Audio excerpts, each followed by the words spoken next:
काय काय होत होतं? मानदुखी होती, हां. हात, खांदा, पाठ. आणि कधीपासून होता असा त्रास? असा नोव्हेंबरपासून 4-5 महिने झाले. किती चांगलं वाटतंय का ट्रीटमेंट? एकदम व्यवस्थित वाटतं. बरं.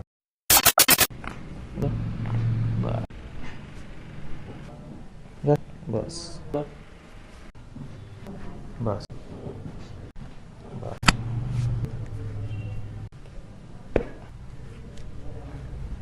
बस बस.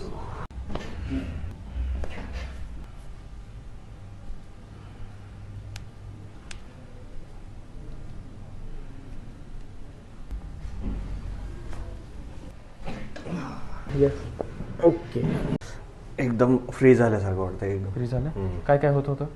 मानदुखी होती, हां. हात, खांदा, पाठ हां, सगळं हां. दुखत होतं. आणि मुंग्या कुठल्या हातात येत होत्या? डाव्या हाताला मुंग्या येत होत्या. आणि कधीपासून होता असा त्रास? असा नोव्हेंबरपासून 4-5 महिने झाले. बरं. आज आपण पहिल्यांदा ट्रीटमेंट केली. हो. किती चांगलं वाटतंय का ट्रीटमेंट? एकदम व्यवस्थित वाटतं. बरं. आणि तुम्ही काय करतात? मी कारखान्यावर जॉबला असतो. ओके. आणि आपलं गाव कोणचं आहे? डोकी तुगा. ओके.